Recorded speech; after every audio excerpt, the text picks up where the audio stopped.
What's up, everybody? It's your personal hero's favorite nerd, and today we're going to be talking about SDCC, that's San Diego Comic-Con exclusive Baroness and Ravage set.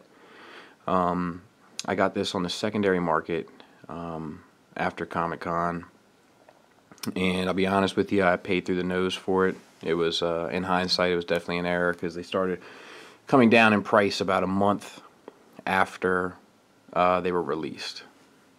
So I could blame the guy I bought it from, but I'm an adult.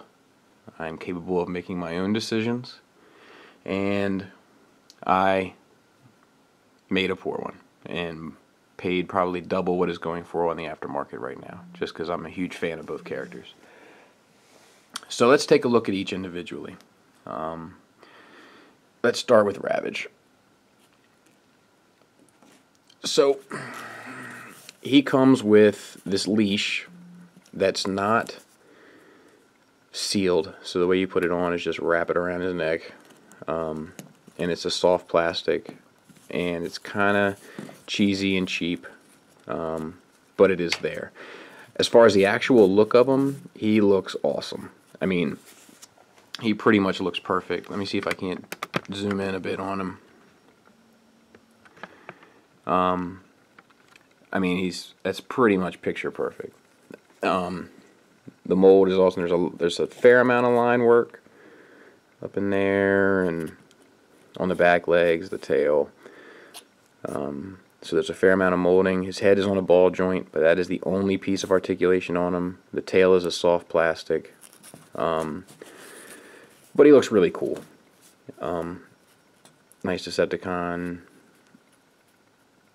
That's actually looks like a paint app.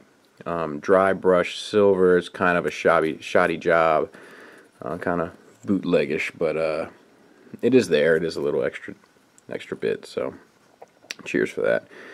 Eyes are painted gold. Inside of the mouth is painted red.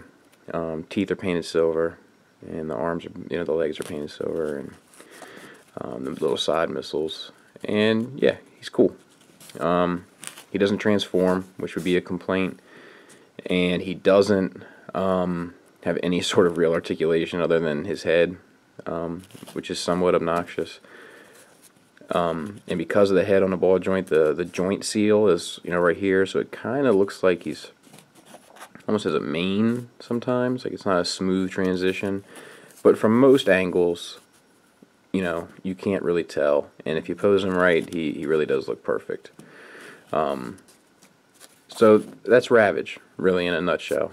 And let's take a look at Baroness.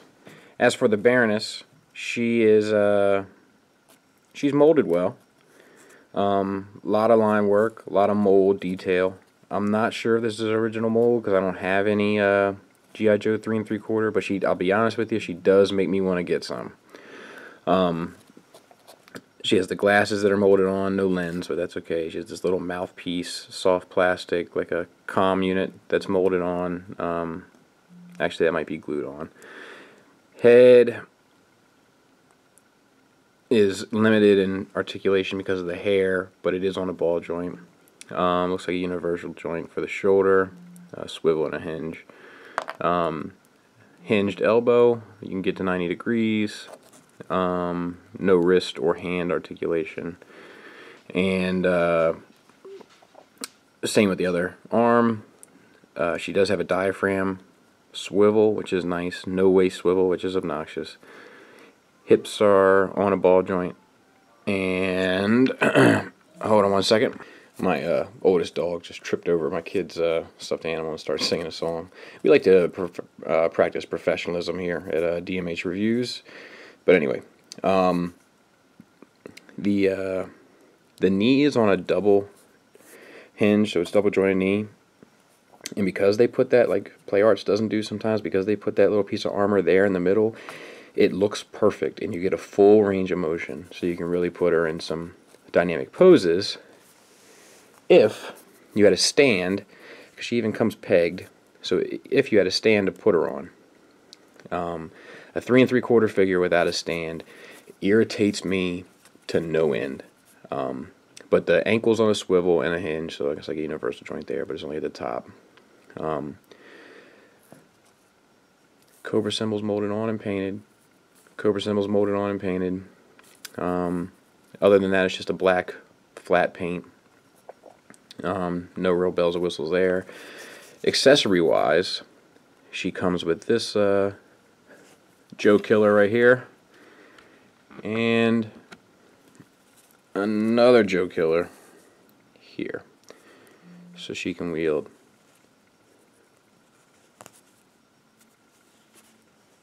two of these huge guns, which you would probably never do. But that leads me to another complaint, where the leash, now what do you do with that? I guess you could put it on and then hold the gun, but that doesn't look quite right. So it's almost too many accessories. I'd prefer just one gun. One gun will do. Why do they feel the need to put 1,000 guns on these things? One gun will do. The other complaint is you can't really hold the leash. I mean, it looks... I mean, you know, she can wrap her hand around it, but she doesn't really hold it well. And then, of course, she doesn't stand because she doesn't have a stand, and she's wearing high heels. But they are pretty awesome high heels. Now, I'm not a huge Joe fan, but I do like G.I. Joe. And I have a thing, I'll be honest with you, full disclosure, I kind of have a thing for the Baroness. My wife is well aware. She actually was Baroness last year for Halloween. And I was Destro, and I made her keep the Baroness suit, if you know what I'm talking about. You guys know what I'm talking about. So, you want to put the Baroness suit on? Again? What? Well, not if you don't want to. I don't want you to do it if you don't want to do it. You gonna put it on? So, closing thoughts. Is it worth it? Well, it can be. If you can get it on the aftermarket for, say, $30 to $40, they're awesome. If you're a huge Ravage and Baroness fan like I am, it's awesome, and I paid more than that. Unfortunately. But it's pretty cool. It's pretty cool. So if you're a huge fanboy of either character, and or you can get it for around 30 to 40 bucks, I recommend it. Outside of that, I'd just maybe keep your eye on it. One of the main reasons why I wanted this was because I actually pre-ordered. There was a statue that was supposed to come out years ago of the two, and I really wanted that, and I actually pre-ordered that, and then it never went to market. So this is like the next best thing. Now this stand that I'm using here is a makeshift stand from that terrible third-party set I reviewed last time, so don't be confused and think it comes with that. It's just I improvised, adapted, and overcame. Outside of that, it's cool. I'll put it like on maybe like an office shelf or something. It's not going to probably go in my regular collection because it just doesn't fit in.